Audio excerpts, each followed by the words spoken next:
If you're crafting your own personal career and you're high agency, AI is like a jetpack. We've taught children, young adults how to grind. We've taught them to persevere for the sake of perseverance. And if you're stuck, you're stuck. In order to do these exercises of finding your passion, you sort of have to be like a ruthless asshole, you think? Unless you're trying to find that edge, somebody else may be. You have to understand the difference between risk and uncertainty. People most at threat by AI are the ones that aren't continuously learning, that are just doing the same thing they did 10 years ago. How many times when you were doing it did you want to quit? I don't ever remember wanting to quit. Really? Really. What did the voice say when it was like, I found my calling? I feel like I can rule the world. I know I could be what I want to. I put my all in it like no days off. On the road, let's try. I want to talk about the book because there's a bunch of crazy stats in the book. I want to talk about the Nobel laureate thing. That was interesting. But the craziest, one of the craziest things early in the book, I think, did you run this survey and it said that 6 or 7 out of 10 people hate their job? Yeah, so I had a co-writer, co-researcher on the book, and we spent a ton of time together on Zoom calls. And someone encouraged us to dive into a bunch of academic literature. We came across this Gallup poll that said 53% of people aren't engaged at work. And so we had this idea to ask 1,000 people, if you could start your career over again, would you do it differently? And 7 out of 10 said yes. And then we took that to Wharton People Analytics to do the official academic version. So you make sure you get all the statistical data correct. And their number came back 6 out of 10. So still a really big number. And crazy. There's a great book by Daniel Pink called The Power of Regrets. And he has a somewhat similar survey data of longitudinal through people's lives. And as you get older, your regrets of inaction start to really weigh on you and ruminate in your brain. And a regret of inaction is choosing, actively not doing something, versus a regret of action is, I made a mistake. And humans are really good at allowing themselves to make a mistake, but the path I never traveled, the door I never opened, is heavier in their mind. And the survey might have been getting at that, people thinking, wow, what if I had done something differently? Well, the reason I was asking is I kind of want this whole, I'm kind of obsessed with this idea of finding your passion, not just because of your book, but one of my favorite books is Mastery by Robert Greene. Yes, I'm familiar with it. Which changed my life. That changed my life. But the reason I'm interested in it is because I previously had a company that I sold and it was very successful in all the traditional measurements. I have a company now that's quite successful and I like what I do. But in the back of my mind, I think that it's normal, and maybe you could tell me if I'm wrong, that even grownups who are successful still are am I following the right path? Am I going to be in that 6 out of 10 or the 4 out of 10? Do you find that even when you left Compact and then eventually got into VC, which I imagine that would be your calling, that you still questioned it? After the engineering degree, I went to Wall Street for 3 years. So you were in research? I was in a sell-side research analyst. Yeah. So I had 2 stops before I made it to venture. And in both cases, I had a moment of reflection, and it's more clear to me now than it was then, but where I asked, do I see myself doing this 30 years from now? And in many businesses, there's a lifer in the room, that's done it their whole life. And I don't, that sounds a little judgmental. I don't mean it to be, but it gives you a way to reflect on whether that's the place you want to be in. Yeah. Because they did it. And in both cases, after about 2 or 3 years, I got to a no, even though I was doing well in those jobs. But thinking, do I want to still be doing this 30 years from now was clarifying for me. But you said something interesting. So all right, I thought the book was amazing. The best chapter, the best part was the early part about finding your passion. And you're that's the hardest part. And you said that just now, you're it didn't seem clear to me then, but it does seem clear to me now that I was questioning that. Well, I did do that exercise in my brain. And there's another exercise that Bezos is famous for, what he calls the regret minimization framework, where he said, what would my 80-year-old self advise me to do in this situation, which is another way to get at what I was doing and to get at this notion of, you only have one life. Are you really thinking about this decision with a reflection of the whole life? And so your 80-year-old self is probably more risk-seeking than you are in that moment because he's trying to minimize that regret. What was the exercise you did then? How old were you? The thing I did is what I already said. I asked myself, do I still want to be doing this 30 years from now?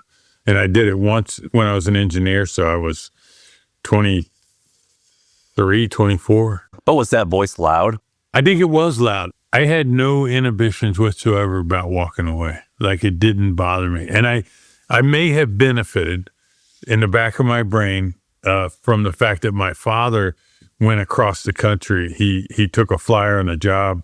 He got recruited from Virginia to Houston to be one of the first employees at NASA. That's cool. And I knew he had done that. And so I didn't come from, I think if you come from a family where multiple generations have stayed in the same town, it may feel really wild to just take flyers. All right, so this episode is all about excellence. A while back, I shared my personal framework for building excellence in my own life, and the team at HubSpot turned it into a 30-day operating system you can check out right now. It breaks down the systems it took me 10 years to figure out and shows how I actually use them day to day.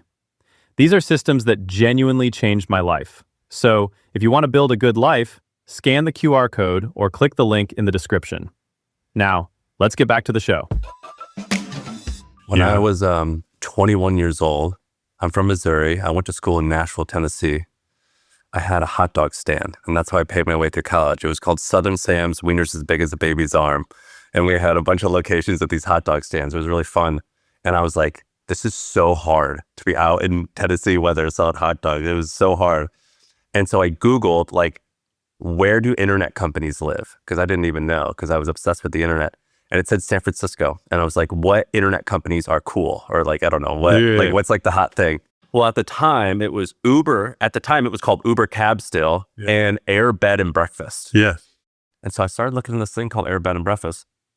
And I cold emailed this guy named Brian, the CEO, and he didn't reply to me. But then I found like another employee to email named Justin, and I emailed him, and I was like, I'm going to be there on Monday. Can I interview for this company? Obviously, Air Bed and Breakfast was called Airbnb.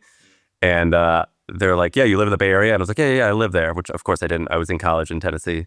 And so I flew out there the next day, got the interview, got the job, went back to Tennessee, dropped out of college, sold everything I had. But my parents are entrepreneurs. In Missouri, they started their entrepreneurial career owning a fruit stand. Yeah. And I remember when I told them, I was like, I'm going to leave school. I'm going to join this thing. And they're like, what's a startup? And does it have health insurance? I was like, it has health insurance and it's paying like $22 an hour. I think it's going to be fine. And they're like, okay, cool. We'll come pack up your stuff. And I remember at that moment, like, that emotional support is one of the biggest things that separates what allows people to win versus allow people to lose. Because I have met so many people, a lot of my friends are immigrants.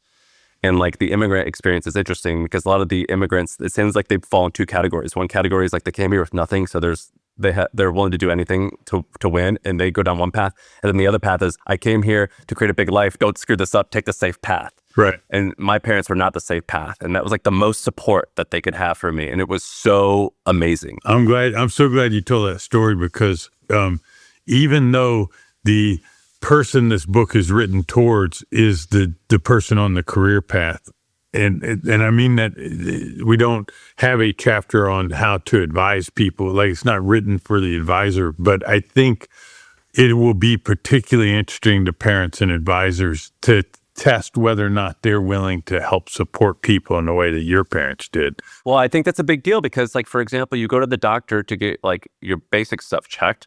I go to school to get good grades, but at no point do they ask, like, are you happy doing this? And I think that's why I'm still upset. I don't think we've ever formally learned, how do you find, I call it ikigai, which I'm sure you're very familiar with. It's this Japanese term where, imagine like a Venn diagram, but there's four. It's what the world wants, what the world wants to pay for, what you're good at, and what you're passionate about. The goal is to find something right in the middle. But no one teaches that, right? And so it's interesting. The reason I like your book is because that's what it's about. And in the chapter titled Chase Your Curiosity, I tried to borrow as many of those type of exercises as possible. I even went out, I'm surprised I didn't find that one, but I found like 10 others, and I put them all in there. Like, I'm trying to give people as many of those pathways as possible, because I think the very hardest part is to figure out actually what it is that drives you. in this way that's going to make it very easy for you to differentiate yourself. And it's funny, you mentioned that one. There's a story in the book about this guy, Burt Beveridge, in Austin, Texas, who's 40 years old, and he's watching a PBS show, and they say to take a sheet of paper, put it horizontal, draw a line down the middle, write on the left what you love to do, and on the right what you're good at, and try and find something in the middle. And through that exercise, he quit being a mortgage broker. He had been a seismologist before that, and launched a vodka company called Tito's at the age of 40. I think there's this like famous Mozart quote where someone was like asking Mozart, like, how do I find my way? Or how do I have what it takes to be the man? And Mozart was like, dude, if you're asking that question, the answer is no, because the conquerors just conquer. And I hated his reply to that but I'm curious. So I don't even know all of the companies you've invested in because you've been doing it for so long. You've I don't know, how many unicorns have you invested in? I don't know. Dozens? Sure. A lot. Yeah. And you've been around all the movers and shakers. Whether you invested in or you passed or not, you are somehow like touched all these amazing people. Did they follow a similar path? For the founders, I think you'd find a lot of different stories and different pathways that got them to where they are. I mean, the Zuckerberg story is pretty famous. He's at Harvard messing around. And that's very different from the path, say, Gates took or even Bezos. So I don't know that there is a pathway to that place. I'll tell you, I once asked Jeff Bezos how he could possibly be good at angel investing while he's running this company. What did he do angel-wise? Oh, he did Google, Uber. It's a murderer's road. He was in the seed round of Google? Yes. Wow, that's amazing. What was the valuation then? I think that first round was a 10 poster. But to get to the point, he said the only thing he looks for is this insane determinism. He wanted to believe the person was going to go do this no matter what, come hell or high water. And I think that may be a common trait of a lot of the founders. They're just really, really determined and pushing against this thing. The other thing that's true of any tech founder is they're hyper curious about the edge of what the technology can do. And anytime there's a big disruption, AI being the most recent, but before that, there was social media and the mobile wave and the SaaS wave and all these waves, and they create opportunity because incumbents are usually slow to embrace them, and so you can run at these things fast. But that requires you to be hyper curious about where the world's going and what's changing so that you can master it before anyone else does.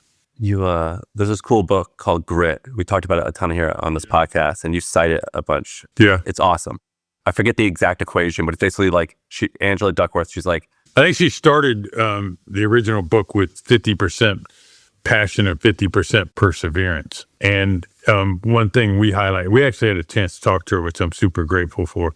But we found this podcast she had done 10 years later where she said it probably shouldn't have been 50-50, that it needed to put more weight on passion. And her fear is that we've taught children, young adults, how to grind. So that we've taught them to persevere for the sake of perseverance. And she believes that now she believes that leads to burnout. And so if you have like all this effort without the love for it, it feels more like work. And one of the things, the second principle here after you chase your curiosity is to hone your craft. And that's a lifelong journey, always learning. And for people that are in the right space, that comes free. Like you just do it naturally. You wake up and want to do it. Like you're drawn to knowing more about the craft. And I think that correlates nicely with where she came out, which is it's hard to do all the things I recommend in this book if you don't truly love it. I didn't realize it, but passion I think passion's kind of a bad word because like passion kind of implies that I'm going to like everything I do. And if you like talk to like a lot of athletes, they're like, well, I love competing. I do like practicing, but there's definitely days that I hate doing it, but I'm a pro and I'm going to do it no matter what. And like, I love winning. We highlight in the book that word's kind of cliche-ish and overused. Seinfeld gave a talk at Duke where he said fascination was a better word. I think obsession's a good word. We titled the chapter Chase Your Curiosity. Like, what is it that you can't ignore. Like, what is this thing that you love so much that you always want to know more about it, you know? What was your, you did a good job of like listening to all these exercises to like find it. What was the most productive one that you found? Well, I mentioned the one that Tito had used. The team that wrote Designing Your Life has one that they say is most popular, which is battle carding. So like come up with 3 to 5 potential career paths, not just one, and let your brain roll around in them for a while. So you could do that, especially with AI today. You could imagine, I'm going to do this. What does it look like 2 years from now? Like what might I like? What might I not like? And then, you could say, well, what if it were this or this? So that's an exercise. I think having the mental relaxation to not feel like some path you've been down is sunk cost. Like, I'm going to go try this. And if it works, great. If not, I'll do something else. Just as your parents said it's okay to quit college and go work there, it's okay to quit the job you're in as well. And I just fear we put so much weight on economic stability. You mentioned some of those immigrants' families and what they push. There's this burden to do that above and beyond what might be fulfilling in your life. And I think it'd be better if we got out of that. Or at least this way, think of it as a gauge. We've gone pretty damn far to one side. Let's bring it back a little bit. Have you messed up with your, like, have you had to pull yourself back with your kids? Yeah. I think there's having, they're all in their early 20s, so they're all trying to find it. Like, I don't know if they're all even there yet, but there is this intuition as a parent, and I think it's well-intentioned to worry, to feel like they're on a safe path. And safe is usually economic, but it's also, it's just risk feels like your risk. I love the story of what your parents did, and I've got a few anecdotes I found since we finished the book that are great, that are very similar to what your parents did. But I think it's the exception. I don't think it's the rule. I think a lot of parents would have tried to convince you to finish out and get your degree. I think that's built into most parents, and so there are other people other than myself that have highlighted that I'd call it like this industrial college matriculation path has gotten very rigid and it's competitive and it's grindy. Man, like getting into college now is significantly harder. Yeah, they have not expanded the enrollment at these schools, but the number of people that want to go to college has gone way up. It's crazy. It's crazy. And starting around 6th grade, once again, well-intentioned parents start building the resume to get into college. And so we overschedule children today compared to when I was young. For sure. And so they're scheduled from when they wake up to when they go to bed. There's actually a chapter in Jonathan Haidt's book, Coddling of the American Mind, called The Decline of Play, where it's harder, I think, for a child to explore and try on different ideas because they're caught up in this game to try and get into college. You had this crazy stat. You said, I think it was the people who won a Nobel Prize in science, the scientists who won Nobel Prizes, correct me if I'm wrong, but they were 22 times more likely to participate in things like acting or dance class and things like that. What was that stat? So this was work that Keith Holyoake had done at UCLA, and it relates to a lot of the concepts in the Bakker of Range, the book by David Epstein. But it was the people at the top of their field are like much more likely to have a breadth of hobbies. Speak more languages, do more things, and almost, I think, have a lens on the world that's broader because they were able to try so many different things. Today's episode is brought to you by HubSpot. Did you know that most businesses only use 20% of their data? That's like reading a book, but then tearing out 4/5 of the pages. Point is, you miss a lot. And unless you're using HubSpot, the customer platform that gives you access to the data you need to grow your business, the insights that are trapped in emails, call logs, transcripts, all that unstructured data makes all the difference. Because when you know more, you grow more. And so if you want to read the whole book instead of just reading part of it, visit HubSpot.com. So I read this book, Mastery, and like the premise is like being a generalist is kind of nonsense. You have to specialize in something, but once you specialize, then you become a generalist. I think that's the right pathway. Like I do think you want to get started in an area where you can differentiate yourself, and then in both the principal chapter on mentors and peers in here, and even in the learning principle, I recommend, as a more advanced level, once you get, up to this level, then go broader, like start to learn outside your field, find mentors and peers outside your field, and you'll get pulled in more innovative ways. So tell me more about that. That like just like kind of blew my mind. Well, I think what Keith's work highlighted was that some of the people that are able to reach the top of their field are able to draw on mental models from a variety of different places, and where a hyper specialist and David Epstein's book Range is all about this specialist versus broad thing. Like that's the whole point of the book, and he quotes Holyoke as well. But many different innovations in science have come from people who repotted from one place to another. A chemist who becomes a physicist. The person who's a lifelong physicist has mental models that are pretty rigid at that point in time because that's all they know. And so, once again, I think this is an advanced skill. I think after you're succeeding, you start to do this. I don't think it's the pathway to the beginning of success, because I think you'd just be too broad. But some of the smartest people I know, like one person profiled in the book is Danny Meyer, the great restaurateur. We were asking him about his mentors, and one of the mentors that influenced him the most isn't from the restaurant industry, And so it's it is a more advanced skill, but it is where you will look. The whole goal, I think, is to differentiate yourself along the pathway, and that is a great way, more advanced way, but a great way to take yourself places you wouldn't have thought of. You had this cool line. You said, if there's one takeaway that you should have from this book, peer groups, more so than coaching, consulting, courses, whatever, is probably the most powerful thing that you could use. And it's under discussed because it doesn't feel intuitive to like want to be peers with someone who might take the same job as you, but it's really powerful. I think the way you describe it is right. Like everyone talks about mentors and no one talks about peers. So I do have a chapter on mentors, and I offer a ton of very practical advice about how to play that correctly. But the peer thing, the idea is that when you get on that first rung of the ladder and you're trying to climb it, if you could develop a friend group, it might be 4, it might be 6, that are also on that same journey.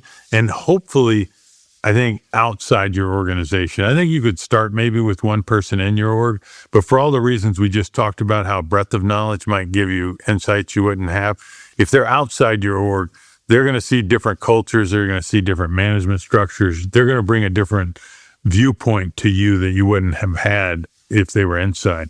And then with today's modern tools, create, if you're adventurous, create a Slack channel. If you just want to do a WhatsApp group or a Signal group, and share your learnings along the way. When I moved to San Francisco for Airbnb, I didn't actually end up getting the job, by the way. They offered me a job and I got it. And then when I was in college, I was like kind of crazy and I got arrested. I got DUI, and I'm sober now. I don't do any drugs or alcohol. I'm completely clean and by the book.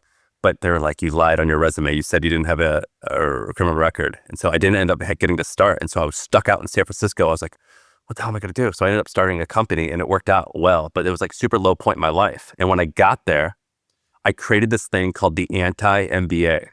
It was my version of a book club. And we met once a week, and we would get a book, and we would read a book a month and talk about a quarter of the book every single week. And it changed my life. Like having those group of guys to and I think that like you need a few things to make a group like that work. I think you need like rules, you need like some rituals, and you need to like take it serious. Yeah, and I think if there are people that are sharp elbowed, that are climbers that step on other people, you kick them out. Like I think you need like-minded people who are equally gracious to one another. Who is in your group now that's like a big shot now? Well, one thing I've discovered lately is setting up different like WhatsApp or Signal groups for different topics. I think for someone coming in early into a career, it's better to have people that are on that exact journey, and I'm not in that place anymore. I have a company called Hampton. That's my main company. Are you familiar with YPO? Sure. It's like YPO. So we have thousands of members all over the country, and it creates peer group. And then we have executive coaches who like lead the conversation. It's for CEOs. So you have like the average person has like 30 million, 20 million in revenue or so. And it's been really cool to like watch these members like team. And I'm in a peer, we call them core groups. I'm in one as well. And it like, you have this, a bunch of lines in there about peer groups. And I'm like, oh, you're writing my ads for me. Yeah, but and those things exist with YPO and your thing for CEOs, but it could be done by anybody. For sure. I mean, like my wife, when she was pregnant, she had one for moms. I've got a buddy of mine has one for Jewish dads. Like it could be anything, you know what I mean? But like, it really does like change things. It does. It really does. I think it can, and almost all of the other principles are accelerated. So your learning is accelerated. There's a great story in the book about Mr. Beast that ties to that. There's your network is accelerated. So your network isn't just your network. It's now the network of the group if people are willing to share introductions and that kind of thing, you know, both for mentors and other peers. And then the group, I think, can be really helpful on bad days, and everyone's going to have bad days. And there's a support element that comes into play that I think is really useful. And then also, you may be at a shitty company. Like your dream job may be the one you're in, and you might be at a shitty company. And if you're alone, you have no way of knowing if that's normal or not, like the stuff you're exposed to. Whereas if you had a group of 8 people that were all doing this in different companies, you'd get different perspectives on that. What did the voice to you say when it was like, I found my calling? There was a lack of that voice that kept asking, is this what you want to be doing 30 years from now? Like that worry was gone. Like I wasn't having those negative thoughts, if you will. And what was the thing that you were doing? Investing? Yeah. Once I became a VC, I just adored every minute of the job. But a lot of that's fitting my individual personality. You know, there are people who, you know, are kind of, they go, oh, you can't be a VC because you're not the one actually doing the work. That never bothered me. You know, I'm someone who's really drawn to intellectual breadth. And so a service job, whether it's working in banking or working as a VC, gives me a window across way more companies than if I were working in one. And I'm fairly certain I have ADD, and like focusing on details is not something I'm good at. Man, whenever I've heard Jeff Bezos or Warren Buffett, someone was like, I tap dance to work every day. And then you're saying you adored every minute of it. It's like, I think I found my passion, but like, I probably like running a company. It sucks like 85% of the time. I get that. And like my last company that sold and it was great. Like if you talk to my wife, she was like, you laid on the floor like all the time saying, I can't do this. I want to quit. This sucks. Like, is adored every second of it the right? Is that I don't know. Well, the accurate? I'm telling you the ex post kind of summary of it all. But like, how many times when you were doing it did you want to quit? I don't ever remember wanting to quit. Really? Really. That makes me feel horrible. I think the CEO job's the loneliest job in America. I've said that many, many times before. It's hard.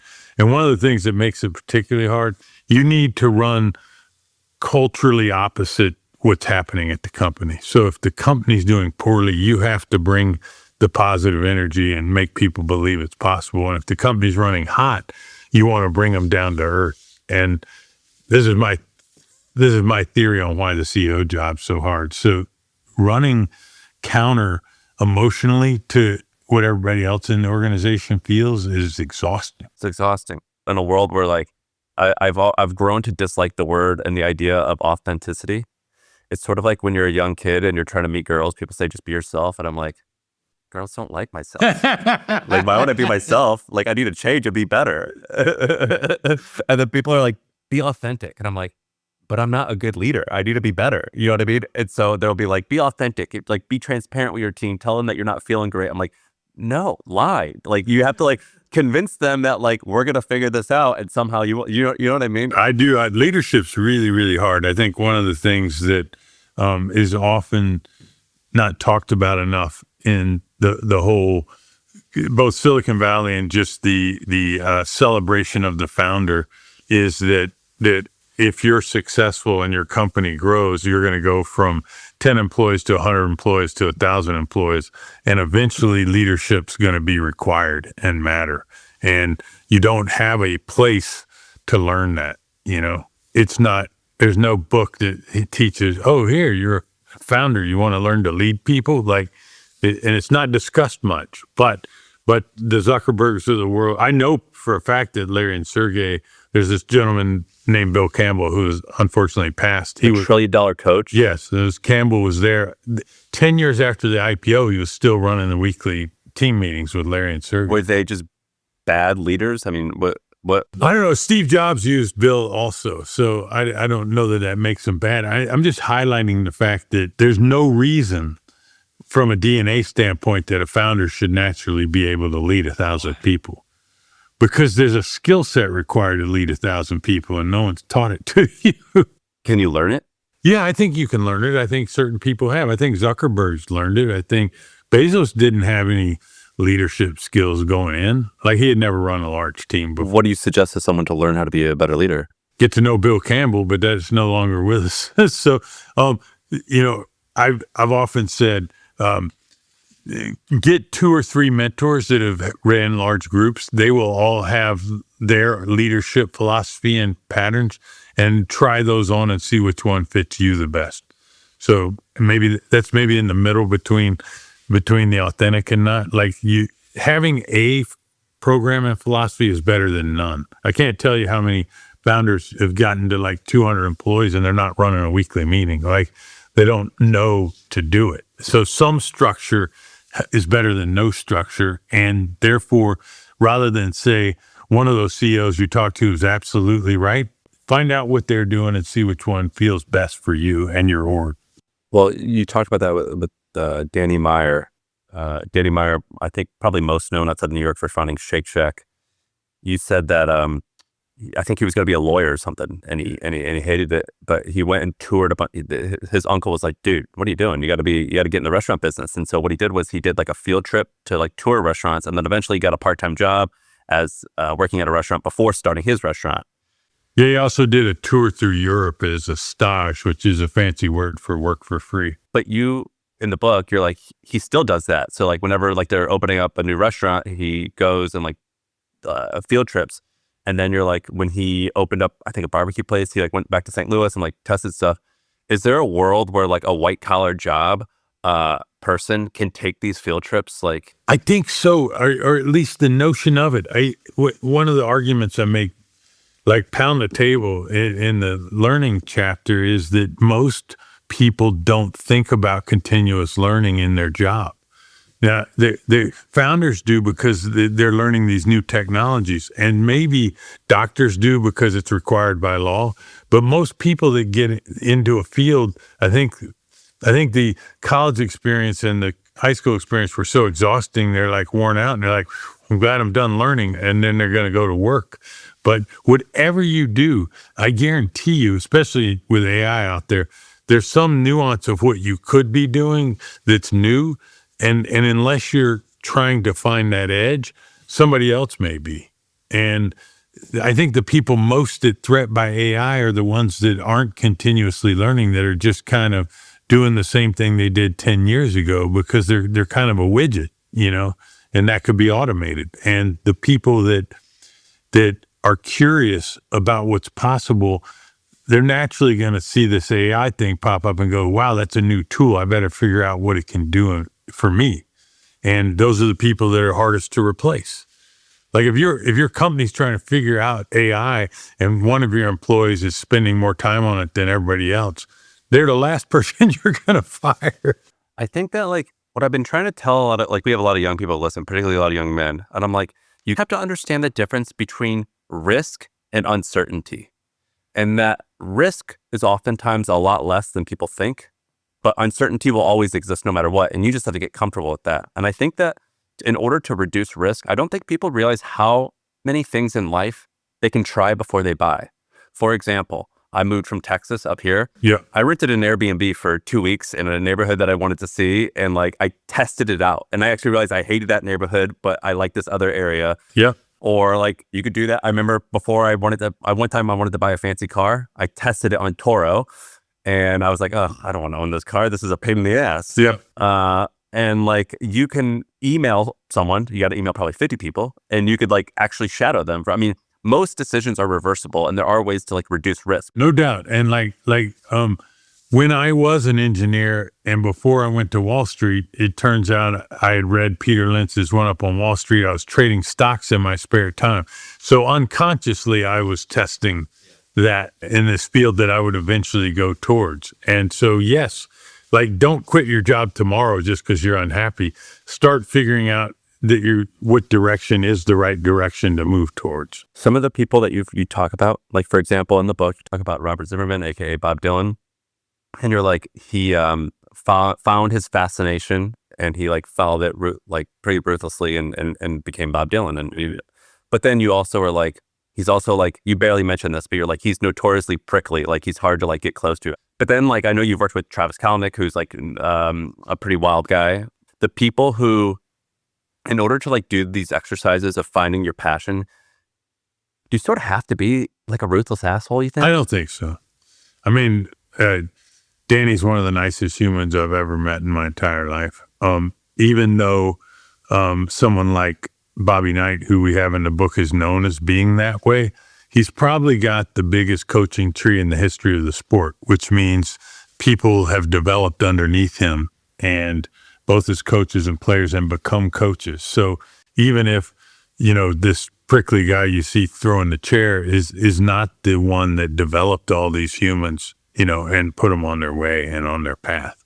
And one of the things I love about a lot of the stories in the book is that these people reach a place where they're touching so many people in their field. I think that's a more fulfilling test of were you successful than did you hit some milestone. Yeah, but it's a lot easier to do a bunch of stuff, like following your passion when you have hit milestones. Like sometimes when people say follow your passion, what I really want to tell people, I'm like, basically, it sounds like crude, but I'm like, if you can get rich fast, do that. Some people get in a position where they spend right up to what they earn, and then they don't have flexibility. And so you move from one town to another. A lot of the people in the book do that.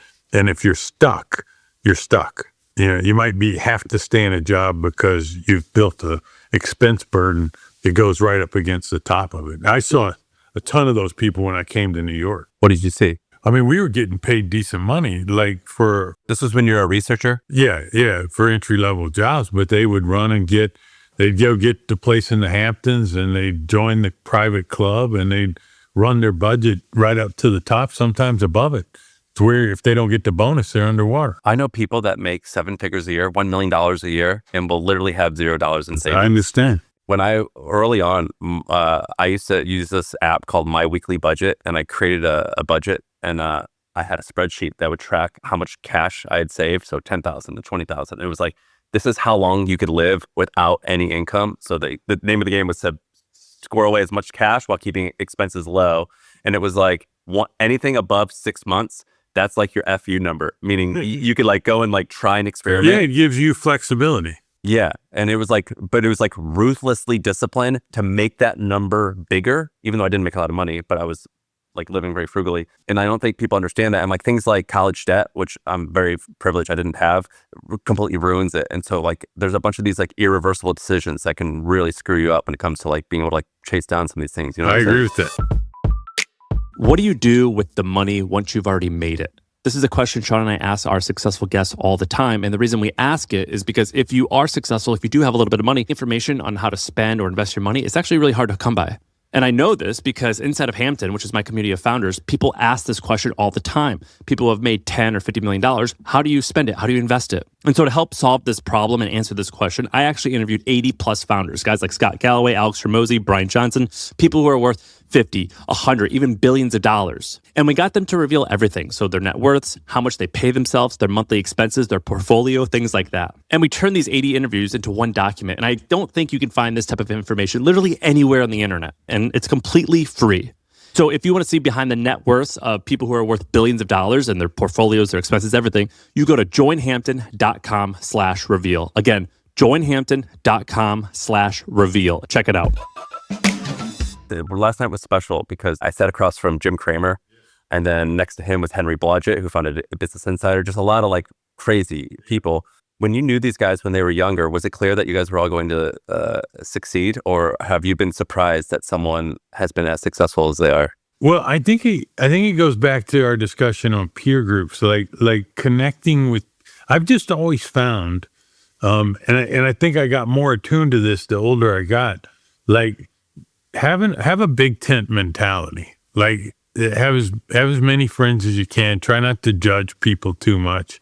Root for people to be successful when you can, and it'll come back to you in spades, And I guess I've never been surprised that the people that end up, in Silicon Valley, in the middle of it all, continue to move forward just because it attracts so many ambitious people, And so I haven't been radically surprised by anybody's staying power. Keep in mind, I'm 59 years old, so I have the benefit of time to build that network. I had 25 years as a venture capitalist. But I think you were on the board of, what's the one with you and Danny Meyer? You were on the board together. Open Table. That was like 20 years ago. I mean, yes. It seems like you kind of like hit it right up pretty early into investing, right? That's kind of key in venture. What do you mean? Oh, just to be in front of the wave or whatever rolls out. Like you can't be late. With AI going on right now, does this remind you of a different period in venture? I've never seen it quite like this. Really? Really. One thing, I think throughout my career, venture's only gotten more competitive. And now today, it's, as I'm hanging up my boots and watching the next generation, it's even more competitive. And the burn rates that the VCs are comfortable experimenting with are bigger and bigger than ever. Like I thought our $2 billion a year burn rate at Uber was pretty frightening. OpenAI is burning way more than that. How much are they burning? I don't know. I've seen different numbers. I don't have access to their financials, but like Uber was losing $2 billion a year. Yeah, but OpenAI is at like 8 or 10. What does it make you feel when your company's losing $2 billion a year? Scared shitless. Really? Yeah. Oh yeah. How did you map that out? Like, how do you go to bed at night knowing that? Like, are you like, what do you tell yourself? You're like, well, I didn't sleep much. There was a piece of it that I think is, as the venture industry gets more industrialized, was a problem, which was, I think the lift investors knew that they had to keep funding liquidity. And for a bunch of reasons that relate to network effects, it was always supposed to be kind of a single marketplace that would win.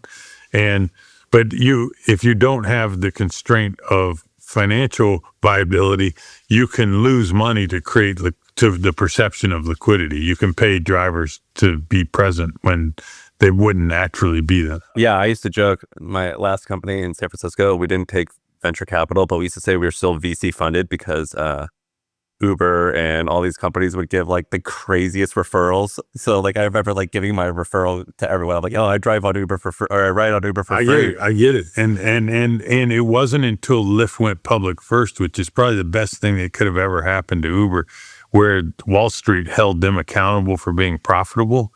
And it's at that point when things really tipped, and where Uber was able to then take advantage of the network effect and being larger, and now spits off well north of $10 billion a year in free cash flow. That's how big it is now? That's insane. Is that bigger than your prediction? I made a prediction about the market cap. It had a bunch of ranges. I don't have it in front of me, but Dara got it to 200 billion market cap, and I don't know if that was in. I assume you're referring to the blog post I wrote. No, I haven't read. Oh, okay, yeah.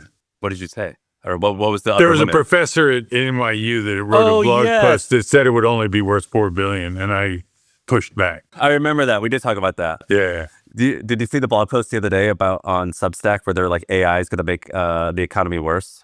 Do you see how one blog post like brought down? It's pretty amazing. That's crazy, right? Yes. Did your blog ever do that? Not of that scale, no. Yeah, that was insane. Insane.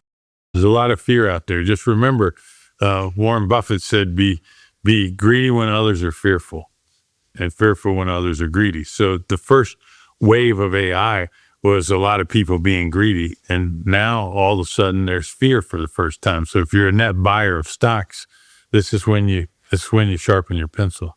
You see all these interesting founders, other than I don't want to hear like Travis or like some of the big name ones who kind of have stuck out as like being like particularly sticky and formidable. Well, one of the most impressive people I know is a guy named Rich Barton. He founded Expedia and then Zillow.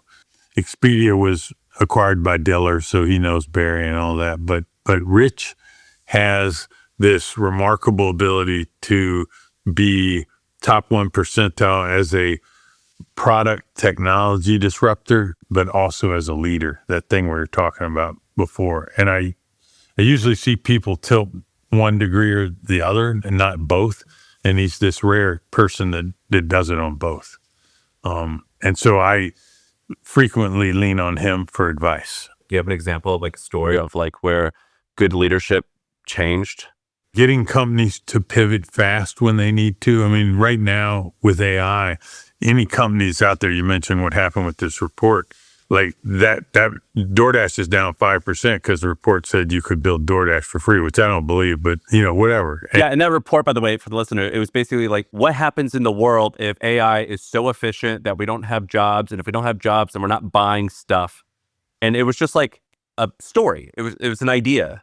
But how do you get, so the thing that I was going to mention is just how do you make sure your company is properly aware of this new wave, and how do you get everyone super excited about figuring out what it's going to mean for your company? And that's not easy to do. And I'm back on the board of Zillow, so I watched him do that recently.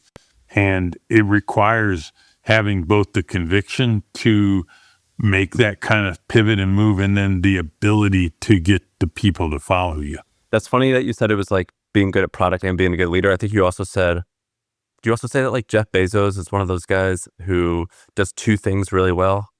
It would be a good exercise for someone to kind of write down the leadership techniques of Jeff Bezos, because Amazon remained innovative after it got to like 100,000 employees. And that's very hard to do. It's not one human. It's one human creating a system that reinforces whatever he thought. You see what I'm saying? And like, how do you make that system keep doing that even after, on days you're not there? And him and Elon, I just don't think people fully grok how they're able to lead. A lot of these people who are these like kind of the titans of industry that do you think that there's any correlation or reverse correlation of happiness?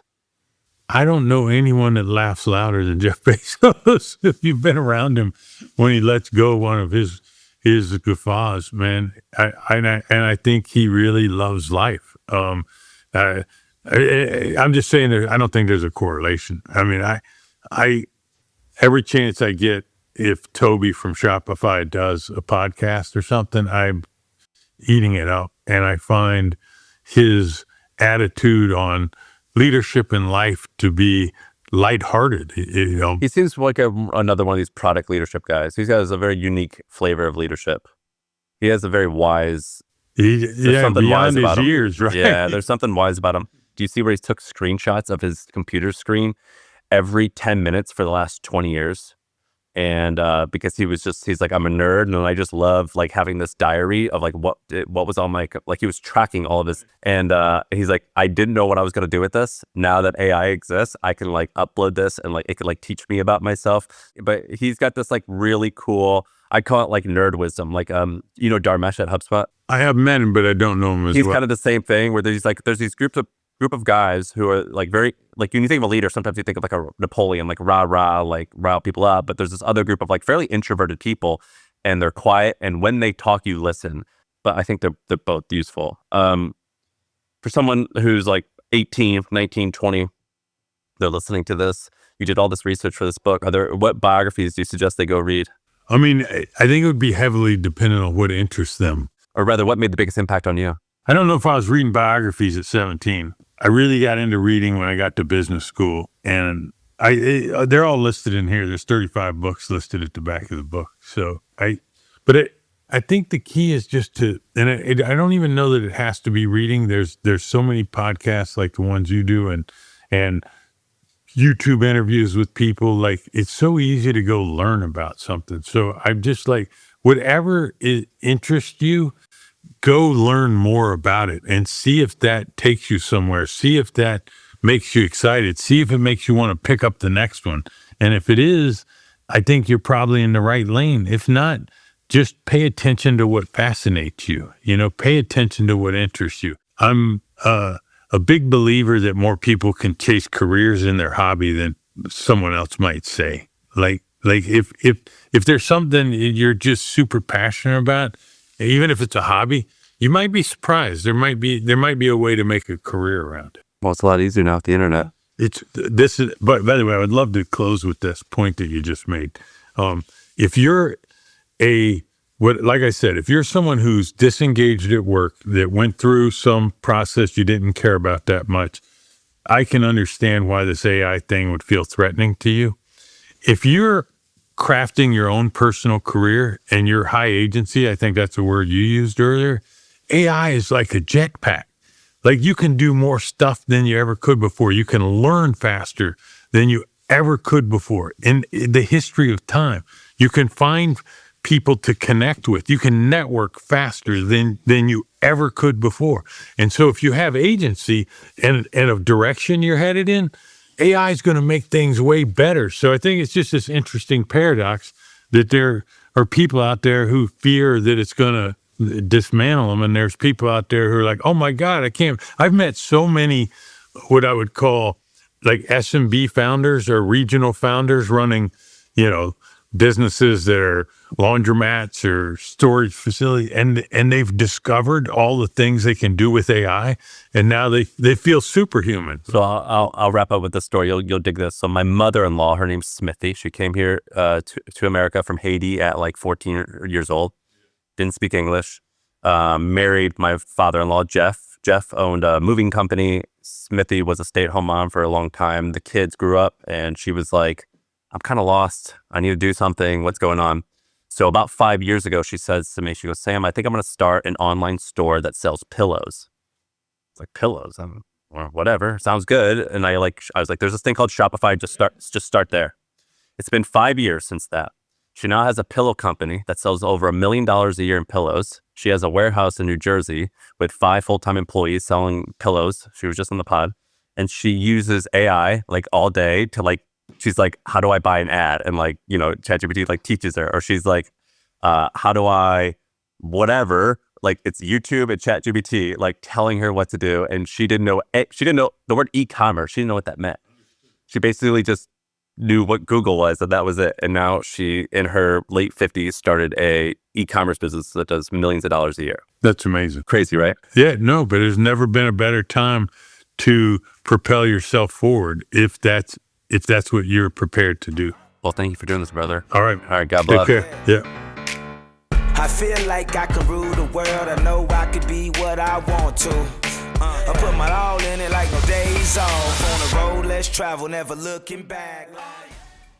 If you made it this far, then you're going to love what I'm about to tell you. So there's this amazing entrepreneur. His name's Neil Patel. He's been on MFM. He's one of our favorite guests, and he has a podcast. It's called Marketing School, and it's brought to you by the HubSpot Podcast Network. Marketing School brings you daily actionable digital marketing lessons learned from years and years of being in the trenches. They have over 100 million downloads and over 2,500 episodes. Marketing School gives you bite-sized marketing wisdom that you can implement immediately, whether you have a new website or you already have this huge established business. You're going to learn about the latest SEO, content marketing, social media, email marketing, conversion optimization, and general online marketing strategies that work today. You can get Marketing School wherever you get your podcasts.